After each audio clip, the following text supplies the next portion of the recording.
ओम शांति। अव्यक्त मुरली हम रिवाइज कर रहे हैं। आज 1988 की दूसरी अव्यक्त मुरली है जो बाबा ने 10 जनवरी 1988 को चलाई।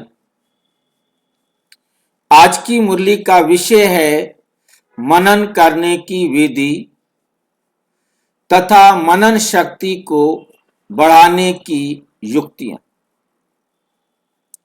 तथा मनन शक्ति को बढ़ाने की युक्तियां।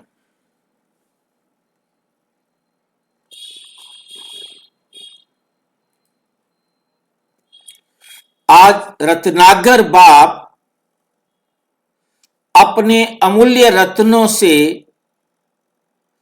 मिलने आए हैं। ये अमूल्य रत्न कौन है? रत्नाकर बाप ये किन अमूल्य रत्नों से मिलने आए हैं भाई? हम आत्मा रत्न है क्या? अच्छा,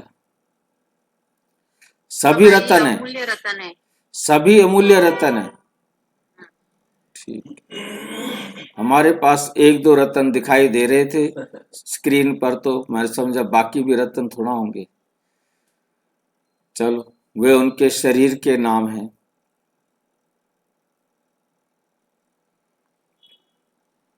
हर एक श्रेष्ठ आत्मा ने कितने ज्ञान रत्न जमा किए, अर्थात जीवन में धारण किए हैं। एक एक ज्ञान रत्न पद्मों से भी ज्यादा, एक एक ज्ञान रत्न पद्मों से भी ज्यादा मूल्यवान है। तो सोचो, आदि से अब तक कितने दूसरे ज्ञान रत्न मिले? तो सोचो, आदि से अब तक कितने ज्ञान रत्न मिले। रत्नाकर बाप ने हर एक बच्चे की बुद्धि रूपी झोली में अनेकानेक रत्न भर दिए हैं। सभी बच्चों को एक साथ एक जितने ही ज्ञान रत्न दिए हैं, लेकिन ये ज्ञान रत्न स्व प्रति व अन्य आत्माओं के प्रति कार्य में लगाते हैं, उतना ये रत्न बढ़ते जाते, उतना ये रत्न बढ़ते जाते हैं। कैसे बढ़ते हैं? जितने ज्ञान रत्न आपको मिले, उनका आपने जितना प्रयोग किया अपने लिए और जो भी संबंध संपर्क में आने वाली आत्माएं हैं उनके लिए, उतना ये बढ़ते। बाप दादा देख रहे हैं, बाप ने तो सबको समान दिया। रतन, ज्ञान रतन बाबा ने तो सबको समान दिए, लेकिन कई बच्चों ने रत्नों को बढ़ाया है और कोई ने रत्नों को बढ़ाया नहीं, और कोई ने रत्नों को बढ़ाया नहीं। कोई भरपूर है, कोई अखुट माला माल है। कोई समय प्रमाण कार्य में लगा रहे हैं, कोई सदा कार्य में लगाकर एक का पदम गुणा बढ़ा रहे हैं। कोई जितना कार्य में लगाना चाहिए उतना लगा नहीं सकते। कोई जितना कार्य में लगाना चाहिए उतना लगा नहीं सकते। इसलिए रत्नों की वैल्यू को जितना समझना चाहिए उतना समझ भी नहीं रहे, क्योंकि वैल्यू समझे तो उनको बढ़ाए। जिनको पता हो कि ये बहुत वैल्यूएबल है वो तो उसकी वृद्धि करेंगे। जिनको लगता है कि कोई क्या वैल्यू है इनकी, तो वो वृद्धि भी नहीं करेंगे।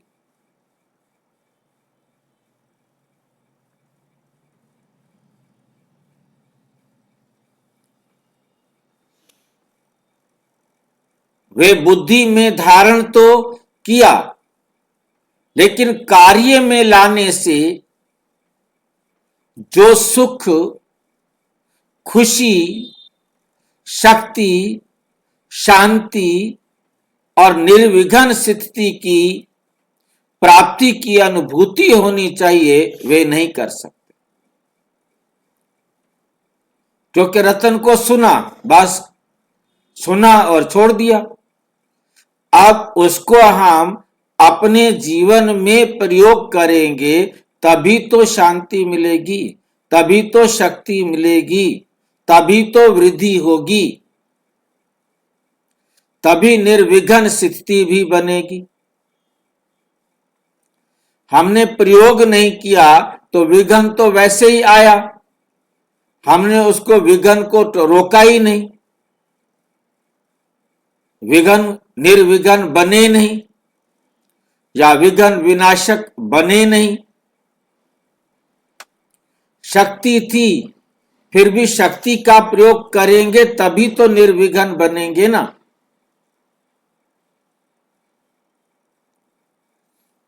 इसका कारण मनन शक्ति की कमी। हमने बैठकर अपने आप को मनाया नहीं, अपने आप को समझाया नहीं। इसका कारण मनन शक्ति की कमी है। क्योंकि मनन करना अर्थात जीवन में समाना, धारण करना। मनन ना करना अर्थात सिर्फ बुद्धि तक धारण करना। वह जीवन के हर कार्य में, हर कर्म में लगाते हैं, चाहे अपने प्रति,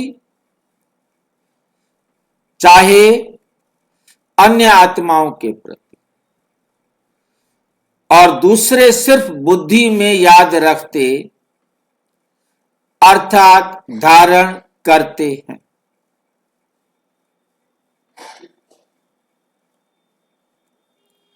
जैसे कोई भी स्थूल खजाने को सिर्फ तिजोरी में व लॉकर में रख लो और समय प्रमाण व सदा काम में नहीं लगाओ, तो वे खुशी की प्राप्ति नहीं होती। खुशी की प्राप्ति नहीं होती है। सिर्फ दिल का दिलासा रहता है कि हमारे पास है, ना बढ़ेगा ना अनुभूति होगी। ऐसे ज्ञान रत्न अगर सिर्फ बुद्धि में धारण किया, याद रखा, मुख से वर्णन नहीं किया, पॉइंट बहुत अच्छी है, तो थोड़े समय के लिए अच्छी पॉइंट का अच्छा नशा रहता है।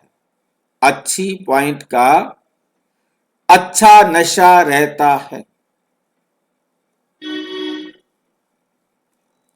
लेकिन जीवन में हर कर्म में उन ज्ञान रत्नों को लाना है,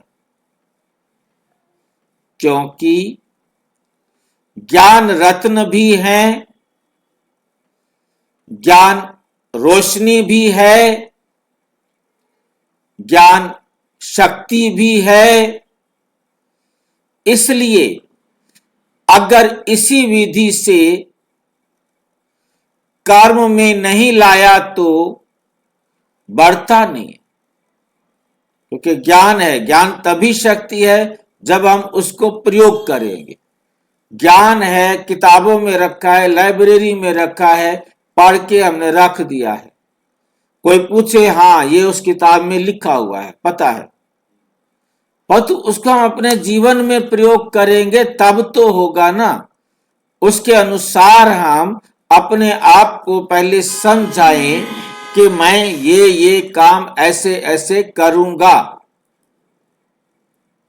जब बुद्धि स्वीकार करेगी तभी उसी अनुसार हमारे जीवन में वो ज्ञान प्रयोग होगा। जब तक मनन नहीं करेंगे तब तक हम उसे अपने जीवन में प्रयोग नहीं कर सके। इसलिए अगर इसी विधि से कर्म में नहीं लाया तो बढ़ता नहीं है, तो बढ़ता नहीं है, वह अनुभूति नहीं होती। ज्ञान पढ़ाई भी है, ज्ञान लड़ाई के श्रेष्ठ शस्त्र भी हैं, हथियार भी हैं। क्योंकि हमारे पास ज्ञान की पॉइंट्स होंगी तभी तो ज्ञान की तलवार की तरह उसे प्रयोग कर सकेंगे। ज्ञान के पॉइंट ही ज्ञान की तलवार है, बाकी कोई तलवार नहीं होती है। ज्ञान के गोले, ज्ञान के भाले, ज्ञान के तीर, तभी तो युद्ध के मैदान में विजयी होंगे। यदि हमारे पास ज्ञान के गोले नहीं, ज्ञान के भाले नहीं, ज्ञान के तीर नहीं, ज्ञान की तलवार नहीं बनाई, ज्ञान की तलवार को धार नहीं लगाई, बाणों को तीखा नहीं किया, भाले को भी तीखा करना होता है तभी तो लगेगा। भोंटा भाला क्या करेगा? जितना तीखा भाला होगा उतना ही तो अच्छी तरह से घायल करेगा। चाहे ज्ञान के तीर हो, चाहे ज्ञान की तलवार हो, चाहे ज्ञान का भाला।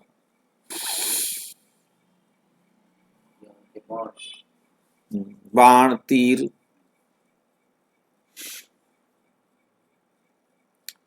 ये है ज्ञान का मूल्य, कीमत। मूल्य को जानना अर्थात कार्य में लगाना।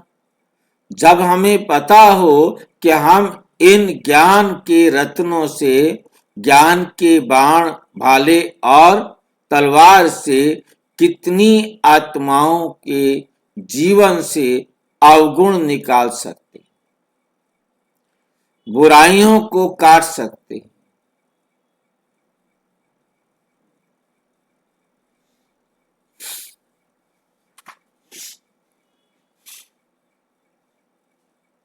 मूल्यों को जानना अर्थात कार्य में लगाना, और जितना जितना कार्य में लगाते हैं, ज्ञान दान करते हैं, उतना शक्ति का अनुभव करते जाएंगे, उतना शक्ति का अनुभव करते जाएंगे। हमने ज्ञान की तलवार एक बार चलाई, कुछ असर हुआ, कुछ नहीं हुआ, तो फिर दूसरी बार तलवार को और तेज किया, फिर तलवार चलाई, फिर कुछ असर होगा, फिर और तेज किया। अनुभव होता जा रहा है कि ऐसे चलाने से जो है ना सफलता मिलती है, ऐसे चलाते हैं तो सफलता नहीं मिलती। जैसे शस्त्र को समय प्रमाण यूज नहीं करो। आपके पास बहुत सारे हथियार हैं, वो रखे हुए हैं, शस्त्र रखे हुए हैं, अब आप उनको कभी चलाते नहीं हो तो क्या होगा? वो जंग लग जाएंगे, खराब हो जाएंगे। अपने तलवार, अपने वर्णों को, सॉरी, अपने जो क्या है शस्त्र हैं, हथियार हैं, उनको यूज करना। जितना यूज करते रहेंगे वे साफ रहेंगे और शक्तिशाली रहेंगे।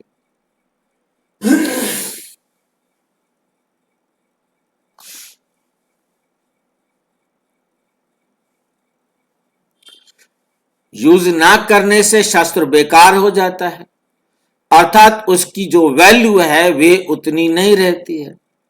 ज्ञान भी शस्त्र है।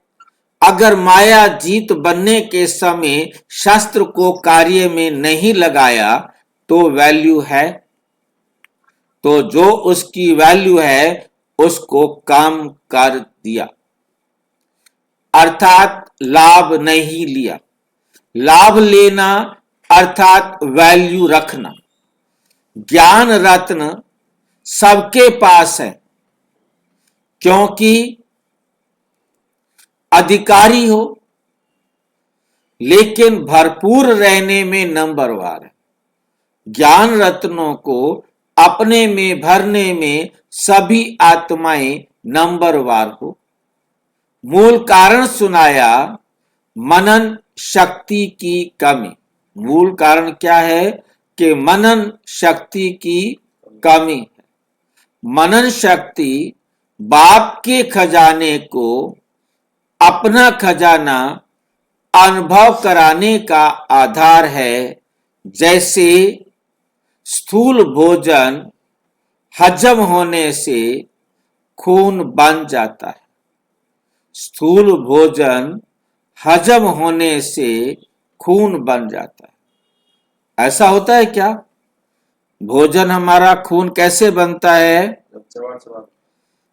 जितना हम चबा चबा के खाएंगे, जितना उसमें हमारी जीभ से सलाइवा लार मिक्स होगा, तो हमारे पेट में इन आंतों के बीच से वो निचुड़ निचुड़ करके, क्योंकि बहुत बारीक लिक्विड फॉर्म में निकाला जाएगा ना, जो गाढ़ा है वो तो उन छोटे सुराखों से निकलेगा नहीं ना। तो जगह जगह पर आपको बताया था कि हमारे शरीर से 10 गुना लंबी ये आंत होती है, और उस आंत में अलग अलग जगह पर रिसेप्टर्स लगे हुए हैं, जो उसमें से अपने मतलब की चीज जिसके पास आती है वो उसको खींच लेता है, और वो सब खींच करके कहां पहुंचाता है? वे लिक्विड कहां पहुंचता है? हमारे लीवर में। पेट से छानकर ऊपर ये हमारे लीवर में पहुंचता है। तो लीवर में जब पहुंचता है तब उसे वो ब्लड के अंदर फेफड़े में आता है,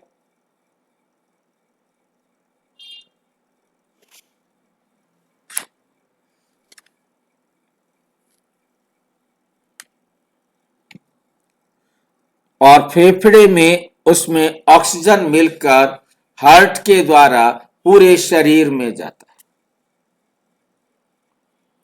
ये बात समझ में आई आपको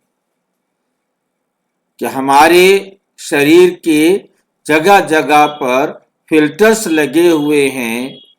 हमारी इस आंत में जो मुंह से लेकर गुदा तक हमारे शरीर से 10 गुना होती है। 5 फुट कद है तो वो 50 फुट की होती है। 4 फुट कद है तो 40 फुट की होती है। 6 फुट कद है तो 60 फुट की होती है। हाइट के 60 फुट, उसकी आंत 60 फुट लंबी होगी। और उसमें हाँ जी, कुछ कह रहे हैं? तो उस आंत का काम जैसे चुनना है, अपनी अपनी चीज को वो निकालती हैं, और वहां से वो सब इकट्ठा होकर हमारे लीवर में पहुंचता है, लीवर से फेफड़े में पहुंचता है, फेफड़े से ब्लड में पहुंचता है, और ब्लड से पूरे शरीर में पहुंचता है और फिर शरीर का सारा चक्कर लगाते हुए वहां यूज होते हुए जो फालतू होता है और जो वहां वेस्ट पड़ा होता है वो सारा मिलकर नीली नली के द्वारा वापिस हार्ट में आ जाता है और वापिस जो है ना वो फिल्टर होता है और फिर उसको ऑक्सीजन मिलती है और फिर से वो सारे शरीर में मूव करता रहता है।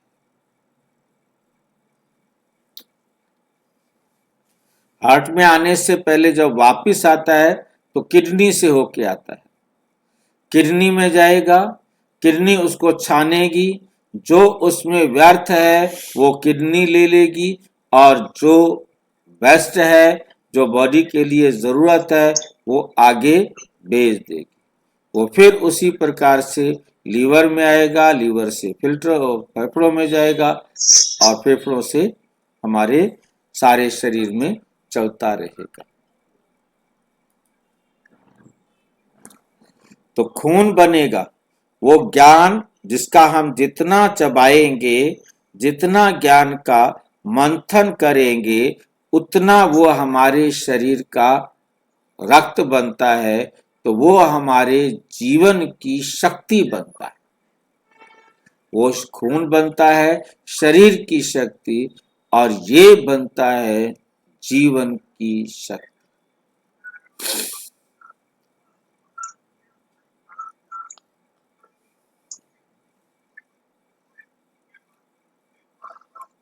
ऐसे मनन शक्ति से बाप का खजाना सो मेरा खजाना, ये अधिकार अपना खजाना अनुभव होता है। बाप दादा पहले भी सुनाते, बाप दादा पहले भी सुनाते,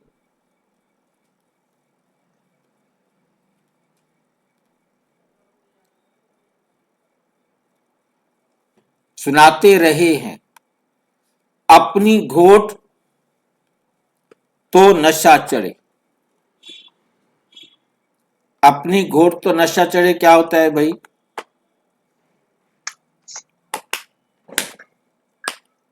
अपनी घोट तो नशा चढ़े, इसका क्या मतलब होता है?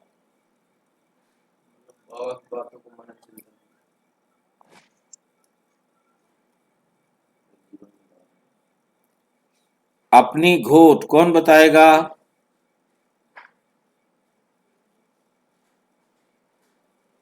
किसी विषय पर हम खुद ही उसके ऊपर सोचते हैं, उसको मनन चिंतन करते हैं तो उसके अंदर की गहराई समझ में आती है, तो उसकी नशा चढ़ती है, उसकी खुशी मालूम होती है। घोटना माना भांग के लिए था। जैसे भांग को जितना ज्यादा घोटा जाता है उतना नशा चढ़ता है। तो जितना हम अच्छी तरह अपने ज्ञान का मंथन करेंगे, घोटेंगे, पीसेंगे, चबाएंगे, उतना ज्यादा नशा चढ़ेगा।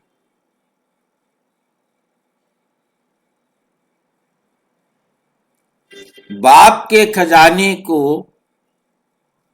मनन शक्ति से कार्य में लगाकर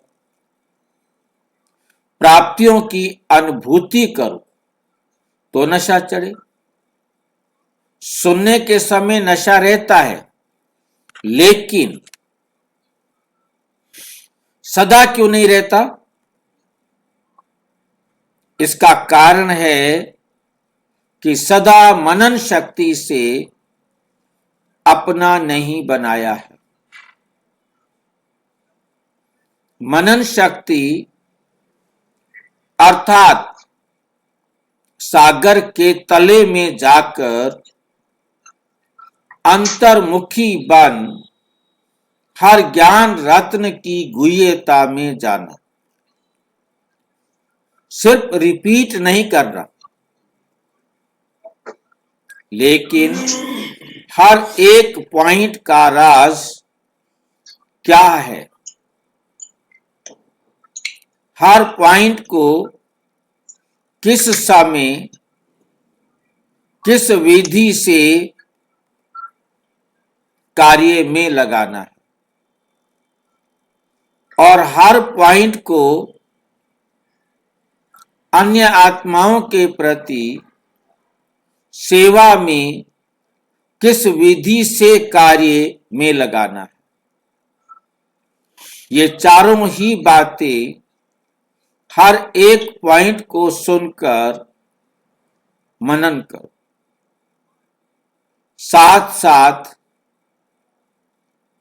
मनन करते प्रैक्टिकल में उस राज के रस में चले जाओ। नशे की अनुभूति में आओ।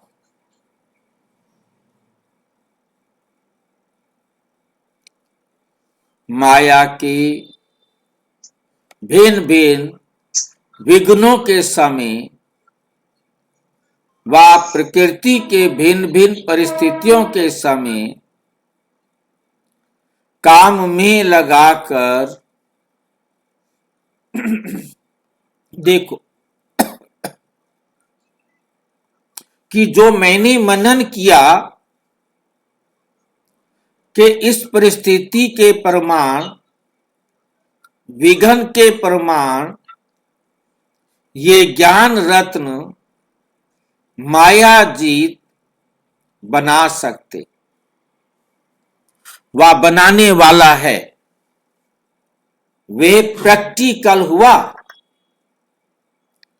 अमृत वेले बैठकर मैंने अपने सारे दिन में आने वाली समस्याओं के लिए सवेरे बैठकर ज्ञान मंथन किया कि किस परिस्थिति को, किस समस्या को मैं कैसे हल करूंगा।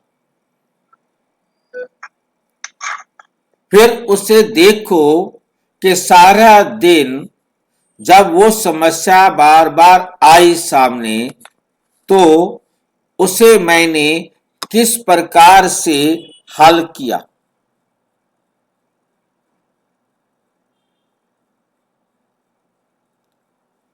किस प्रकार से हल किया।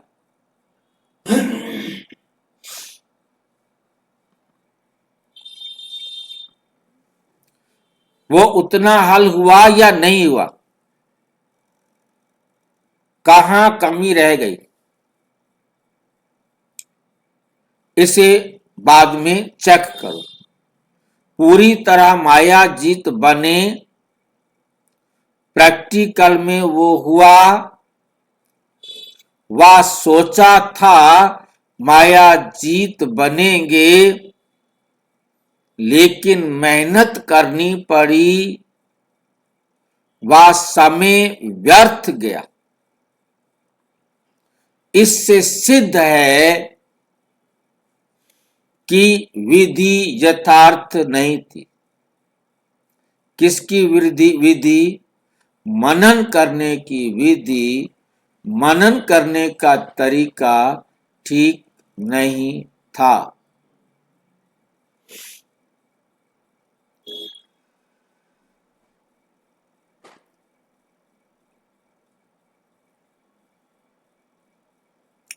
तब सिद्धि नहीं मिली। यूज करने का तरीका भी चाहिए, अभ्यास चाहिए। जैसे साइंस वाले भी बहुत पावरफुल बॉम्ब्स, शक्तिशाली गोले ले जाते हैं, समझते हैं बस इससे अब तो जीत लेंगे, लेकिन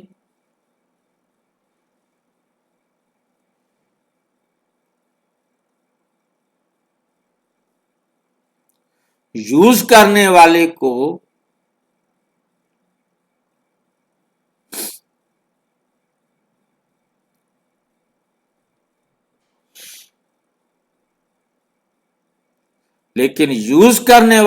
यूज करने का ढंग नहीं आता तो पावरफुल बॉम्ब होते भी यहां वहां ऐसे स्थान पर जाकर गिरता जो व्यर्थ चला जाता।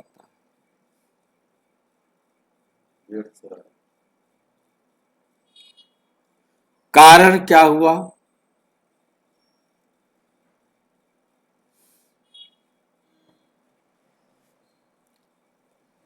यूज करने की विधि ठीक नहीं।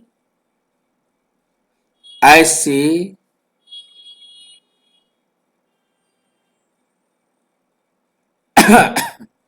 ऐसे एक एक ज्ञान रत्न, अति अमूल्य ज्ञान रत्न व ज्ञान की शक्ति के आगे परिस्थिति व विघ्न ठहर नहीं सकता।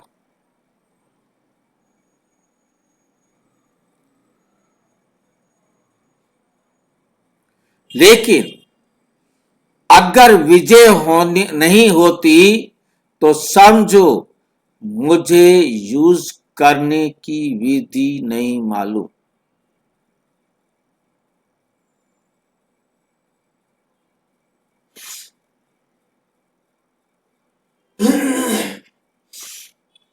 दूसरी बात, मनन शक्ति का अभ्यास सदा न करने से समय पर बिना अभ्यास के अचानक काम में लगाने का प्रयत्न करते,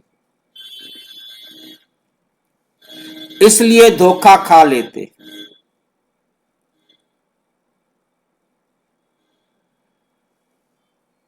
अलबेलापन आ जाता है। ज्ञान तो बुद्धि में है, समय पर काम में लगा लेंगे, ऐसे नहीं होता। लेकिन सदा का अभ्यास हो, बहुत काल का अभ्यास चाहिए, नहीं तो उस समय सोचने वाले को क्या टाइटल देंगे? कुंभकर्ण, उसने क्या अलबेलापन किया? यही सोचा ना कि आने दो, आएंगे तो जीत लेंगे। तो ऐसा सोचना कि समय पर हो जाएगा, ये अलबेलापन धोखा दे देता है। इसलिए हर रोज मनन शक्ति को बढ़ाते जाओ। रिवाइज कोर्स में वह अव्यक्त जो रोज सुनते हो, तो मनन शक्ति को बढ़ाने के लिए रोज कोई ना कोई एक विशेष पॉइंट बुद्धि में धारण करो और जो 4 बातें सुनाई उस विधि से अभ्यास करो। चलते फिरते हर कर्म करते, चाहे स्थूल कर्म करते हो, चाहे सेवा का कर्म करते हो, लेकिन सारा दिन मनन चलता रहे। चाहे बिजनेस करते हो व दफ्तर का काम करते हो, चाहे सेवा केंद्र में सेवा करते हो, लेकिन जिस समय भी बुद्धि थोड़ा फ्री हो तो अपने मनन शक्ति के अभ्यास को बार बार दौड़ाओ। कई ऐसे काम होते हैं जो कर्म कर रहे हैं, उसके साथ साथ और भी सोच सकते।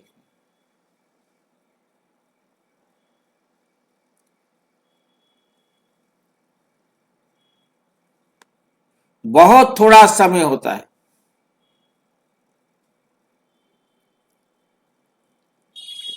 जो ऐसा कार्य होता है। जिसमें बुद्धि का फुल अटेंशन देना होता है, नहीं तो डबल तरफ बुद्धि चलती रहती है। बुद्धि एक टाइम में दो काम कर रही होती है।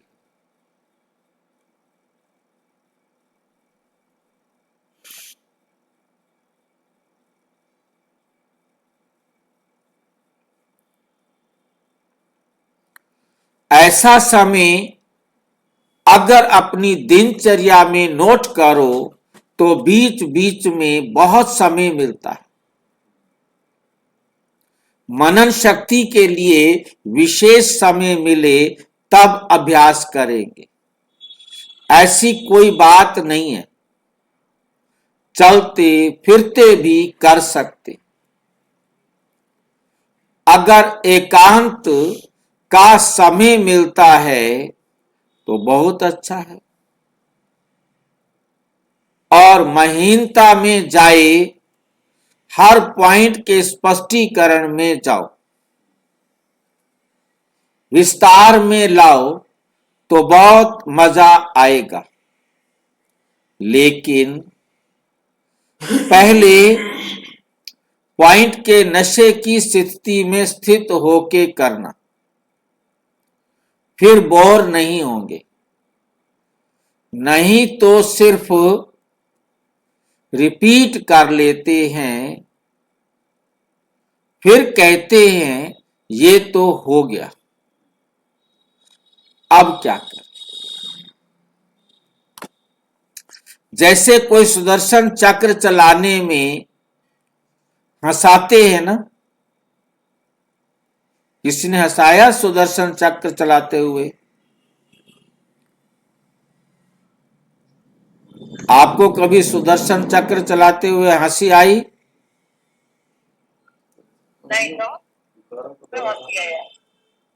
हाँ ये भैया पहले कैसे थे अब कैसे बढ़ रहे हैं, और पहले कैसे थे देवता थे अब कैसे बढ़ गए, हंसी तो आती है। हंसी आती है ना? अब आपके सुदर्शन चक्र चलाने पर देखो कैसे हंसी आती है। चक्र क्या चलाएं, कहते हैं बच्चे, कहते हैं बाबा चक्र क्या चलाएं। 5 मिनट में चक्र पूरा हो जाता है। 5 मिनट कम बताएं ज्यादा बताएं? कितनी देर में एक चक्कर पूरा होता है? 1 मिनट में भाई जी। 1 मिनट में चक्कर पूरा हो जाता है।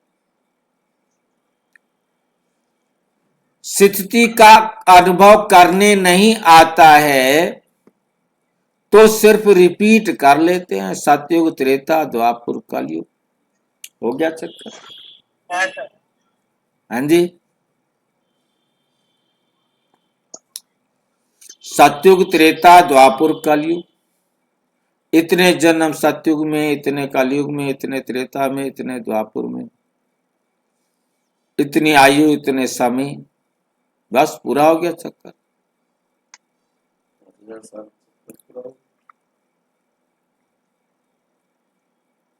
लेकिन स्वदर्शन चक्रधारी बनना अर्थात नॉलेजफुल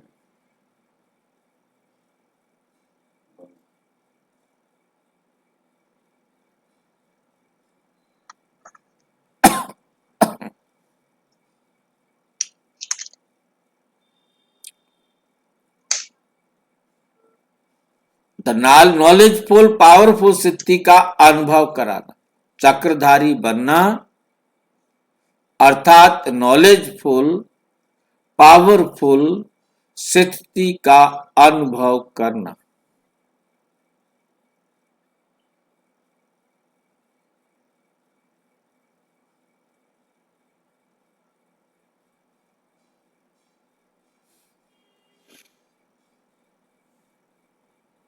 पॉइंट के नशे में स्थित रहना, राज में राज युक्त बनना,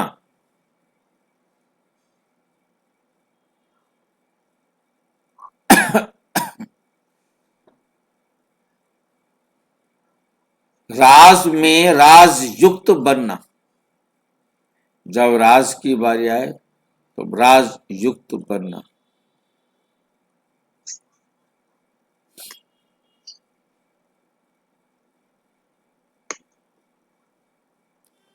ऐसा अभ्यास हर पॉइंट में करो।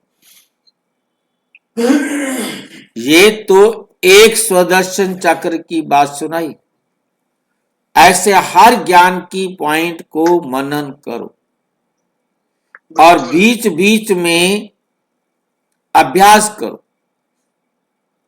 ऐसे नहीं सिर्फ आधा घंटा मनन किया फिर सब स्वर्णिम दुनिया में गए।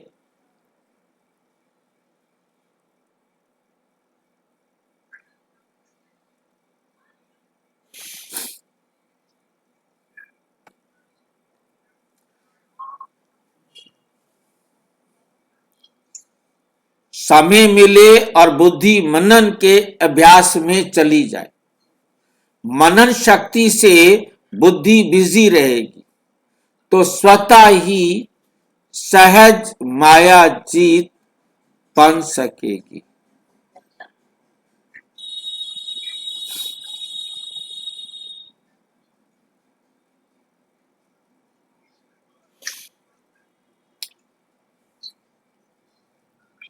तो सहज ही माया जीत बन जाएंगे। नहीं बनेगी। अच्छी बात है, मत बनो।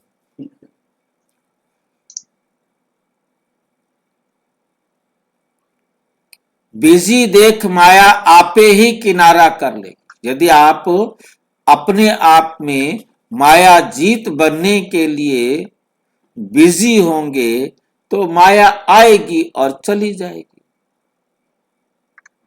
खाली बैठे होंगे तो सोचेगी कि बैठ जाऊं इसके साथ। क्या बात है, कुछ कहना है? माया आए और युद्ध करो, भगाओ, फिर कभी हार जाए कभी जीत हो, ये चीटी मार्ग का पुरुषार्थ। अब तो तीव्र पुरुषार्थ करने का समय है, उड़ने का समय है। इसलिए मनन शक्ति से बुद्धि को बिजी रखो। इसी मनन शक्ति से याद की शक्ति में मगन रहना।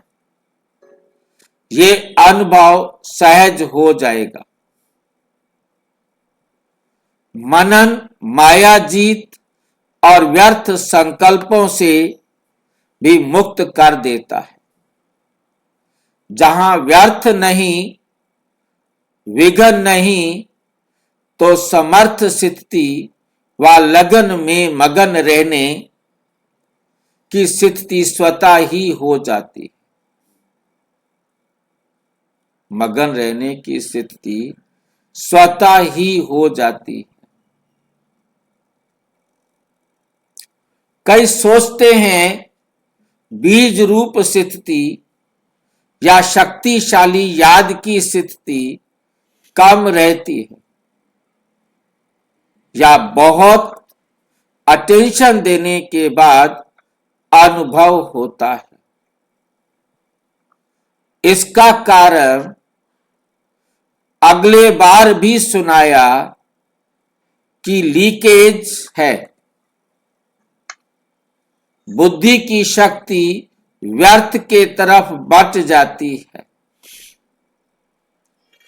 कभी व्यर्थ संकल्प चलेंगे, कभी साधारण संकल्प चलेंगे। जो काम कर रहे हैं उसी के संकल्प में बुद्धि को का बिजी रहना। बुद्धि का बिजी रहना, इसको कहते हैं साधारण संकल्प। याद की शक्ति या मनन शक्ति जो होनी चाहिए वो नहीं होती और अपने को खुश कर लेते हैं कि आज कोई पाप कर्म नहीं हुआ, व्यर्थ नहीं चला, किसको दुख नहीं दिया, चार्ट में फटाफट भर देते।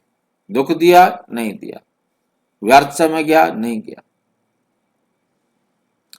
लेकिन समर्थ संकल्प, समर्थ स्थिति, शक्तिशाली याद रही, अगर वे नहीं रही तो, अगर वो नहीं रही तो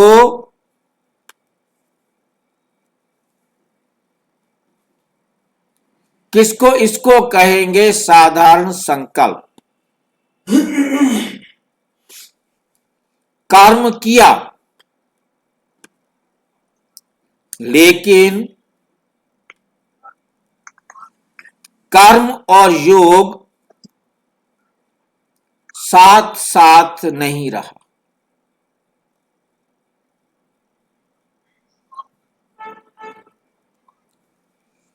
कर्म कर्ता बने लेकिन कर्म योगी नहीं बने।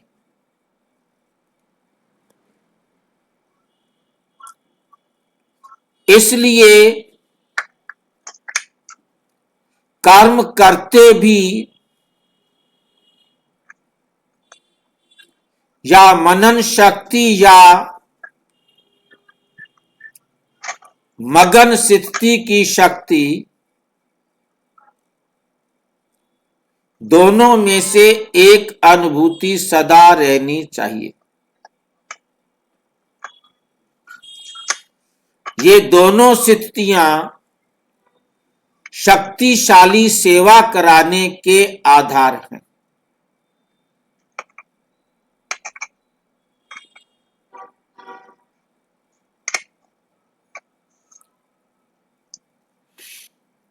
मनन करने वाले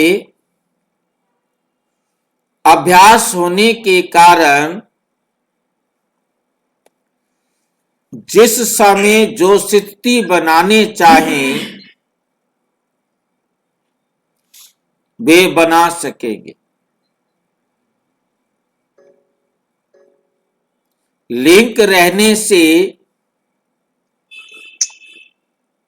लीकेज खत्म हो जाएगी और जिस समय जो अनुभूति चाहे बीज रूप स्थिति की, चाहे फरिश्ते रूप की, जो करना चाहो वह सहज कर सकेंगे, क्योंकि जब ज्ञान की स्मृति है तो ज्ञान के सिमरण से ज्ञानदाता स्वतः ही याद रहता। तो समझा मनन कैसे करना है। कहा था ना कि मनन का फिर सुनाएंगे, तो आज मनन करने की विधि सुनाई। माया के विघ्नों से सदा विजयी बनना व सदा के सेवा में सफलता का अनुभव करना, इसका आधार मनन शक्ति है। समझा? अच्छा, सर्व ज्ञान सागर के ज्ञानी तु आत्मा बच्चों को सदा मनन शक्ति द्वारा सहज माया जीत बनने वाली श्रेष्ठ आत्माओं को सदा मनन शक्ति के अभ्यास को आगे बढ़ाने वाले मनन से मगन स्थिति का अनुभव करने वाले सदा ज्ञान रथ के रत्नों को का मूल्य जानने वाले, सदा हर कर्म में ज्ञान की शक्ति को कार्य में लाने वाले, ऐसे सदा श्रेष्ठ स्थिति में रहने वाले विशेष व अमूल्य रत्नों को बाप दादा का याद, प्यार और नमस्ते। हम बच्चों की भी बाप दादा को नमस्ते, नमस्ते, नमस्ते। पार्टियों से अव्यक्त बाप दादा की मुलाकात। स्वयं को तीव्र पुरुषार्थी आत्माएं अनुभव करते हो, क्योंकि समय बहुत तीव्र गति से आगे बढ़ रहा है। जैसे समय आगे बढ़ रहा है तो समय पर मंजिल पर पहुंचने वाले को किस गति से चलना पड़े। समय कम है और प्राप्ति ज्यादा करनी है, तो थोड़े समय में अगर ज्यादा प्राप्ति करनी हो तो तीव्र करना पड़ेगा। समय को देख रहे हो और अपने पुरुषार्थ की गति को भी जानते हो, तो समय अगर तेज है और अपनी गति तेज नहीं है तो समय अर्थात रचना आप रचता से भी तेज हुई। रचता से रचना तेज चली जाए तो उसे अच्छी बात कहेंगे। रचना से रचता आगे होना चाहिए। सदा तीव्र पुरुषार्थी आत्माएं बन आगे बढ़ने का समय है। अगर आगे बढ़ते कोई भी साइड सीन्स को देख सकते हो, रुकते हो, तो रुकने वाले ठीक समय पर पहुंच नहीं सकेंगे। कोई भी माया की आकर्षण साइड सीन है। साइड सीन पर रुकने वाला मंजिल पर कैसे पहुंचेगा? इसलिए सदैव तीव्र पुरुषार्थी बन आगे बढ़ते चलो। ऐसे नहीं समय पर पहुंच ही जाएंगे, अभी तो समय पड़ा है। ऐसे सोचकर अगर धीमी गति से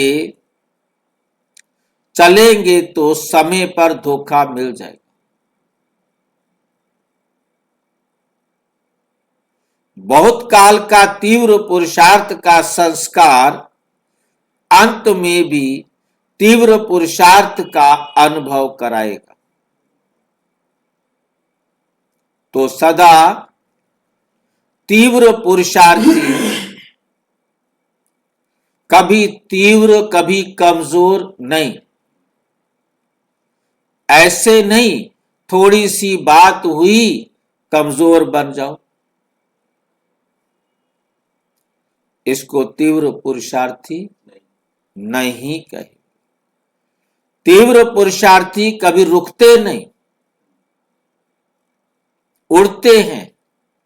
तो उड़ते पंछी बन उड़ती कला का अनुभव कराते चलो। एक दो को भी सहयोग दे, तीव्र पुरुषार्थी बनाते चलो। जितनी औरों की सेवा करेंगे उतना स्वयं का उमंग उत्साह बढ़ता रहेगा। उमंग उत्साह बढ़ता रहेगा।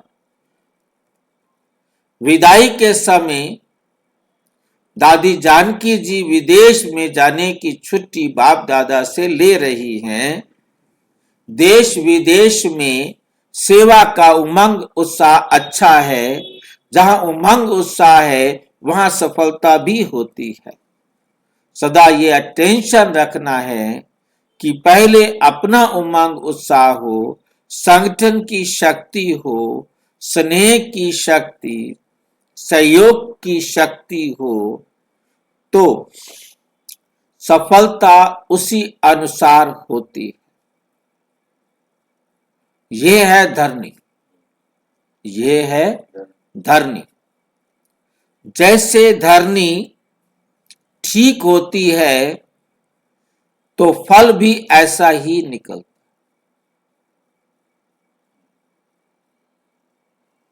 और अगर टेम्परेरी अस्थाई धरनी को ठीक करके बीज डालो तो फल भी थोड़े समय के लिए मिलेगा, सदा काल के लिए फल नहीं मिलेगा। थोड़ा आपने धरती को हिलाया, खोदा, बीज लगा दिया तो फल भी थोड़ा मिलेगा। अच्छी तरह नलाई, गुड़ाई, खाद, पानी डाल करके जमीन तैयार करके बीज डालेंगे तो फल लंबे समय तक मिलेगा ना। सदा काल के लिए फल नहीं मिलेगा। तो सफलता के फल के पहले सदा धरनी को चेक करो। बाकी जो करते हैं उनका जमा तो हो ही जाता है। अभी भी खुशी मिलती है और भविष्य तो है ही। अच्छा, ओम शांति। और विस्तार से जानने के लिए प्रजापिता ब्रह्मा कुमारी ईश्वरीय विश्वविद्यालय के किसी भी सेवा केंद्र पर संपर्क करें। और यदि कोई प्रश्न है तो 9213106986 पर केवल टेलीग्राम करें। 9650692270 पर केवल व्हाट्सएप करें, फोन नहीं। ओम शांति।